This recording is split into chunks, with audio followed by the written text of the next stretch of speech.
வணக்கம்.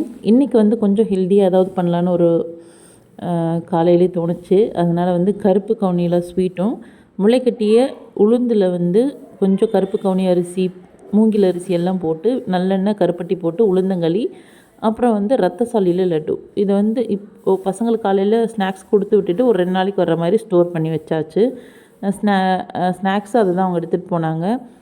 லஞ்சுக்கு முளைக்கட்டிய பச்சைப்பயிறு பிரியாணியும் சேனக்கிழங்கு ரோஸ்ட்டும் தான். அவங்கள பேக் பண்ணி அனுப்பி விட்டுட்டு நாங்கள் எங்களுக்கு ஒர்க்குக்காக வந்துட்டோம்.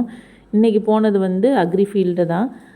அங்கே பார்த்திங்கன்னா அந்த கத்திரி சாகுபடி எல்லாமே நஞ்சு ஓட்டிகிட்டு அந்த மாதிரி இருந்தாங்க. போன வேலை முடிஞ்சுது. ஈவினிங் 5 மணிக்கு தான் ரிட்டர்ன் ஆனோம். கொஞ்சம் ஷாப்புக்கெல்லாம் போக வேண்டிய ஒர்க் இருந்தது. அங்கெல்லாம் போயிட்டு நம்ம ப்ராடக்ட்ஸ் ப்ளேஸ் பண்ணிவிட்டு 5 மணிக்கு தான் ரிட்டர்ன் ஆனோம். பசங்களும் வந்துட்டாங்க. அவங்க வந்த பிறகு பாப்பா வந்தோடனே ஃப்ரூட்ஸ் எல்லாம் வாங்கிட்டு வந்திருந்தோம், வெஜிடபிள்ஸும் வாங்கிட்டு வந்திருந்தேன். எல்லாமே எடுத்து அழகாக நீட்டாக அரேஞ்ச் பண்ணி வச்சுட்டாங்க. இதில் பப்ளி மாஸு, ஸ்வீட் ஆரஞ்சு, அப்புறமா நம்மளோட நார்மல் லெமன் இல்லாமல் அது ஒரு லெமன் நல்ல பெரிய லெமனாக இருந்தது. இது வரைக்கும் வாங்கலை, இன்றைக்கி தான் ஃபஸ்ட் டைம் வாங்கினேன். அது நம்ம லெமன் அளவுக்கு இல்லை, ஓரளவுக்கு சுமாராக தான் இருந்தது ஜூஸ் போட்டப்போ கூட. அதெல்லாம் ஆர்கனைஸ் பண்ணிவிட்டு பாப்பா சப்பாத்தி குருமாவுக்கு காய்கறி எல்லாமே கட் பண்ணி கொடுத்துட்டாங்க. சப்பாத்தி போட்டு குருமா வச்சுட்டு சாப்பிட்டுட்டு வெளியில் போகலான்னு பிளான் இருந்தது. ஏன்னா பாப்பாவுக்கு பிறந்த நாள், அதனால் அவங்களுக்கு ட்ரெஸ் எடுக்கிறதுக்காக வெளியில் போகிறோம்.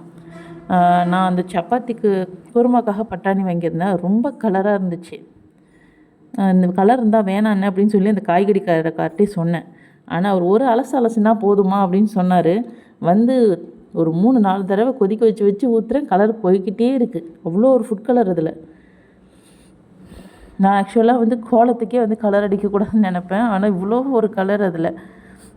அப்புறம் எப்படியோ அலசி அதை வச்சுட்டு சாப்பிட்டுட்டு கிளம்பிட்டோம். கொஞ்சம் ஃபுட் ப்ராடக்ட்ஸுமே ஆர்டர்ஸ் இருந்தது, அதையுமே பேக் பண்ணி வச்சுட்டு கடைக்கு போயாச்சு. கடைக்கு போயிட்டு ட்ரெஸ் எடுத்தாச்சு. ட்ரெஸ்ஸும் எடுத்துகிட்டு அடுத்து சூப்பர் மார்க்கெட் போனோம். சூப்பர் மார்க்கெட் போயிட்டு கொஞ்சம் அதில் ஃபேன்சி ஐட்டம், அப்புறம் ஸ்டேஷ்னரி ஐட்டம்லாம் வாங்கிட்டு வீட்டுக்கு கிளம்பிட்டோம். இந்த வீடியோ உங்களுக்கு பிடிச்சிருந்தா ஷேர் பண்ணுங்கள், சப்ஸ்கிரைப் பண்ணுங்கள். தேங்க்யூ.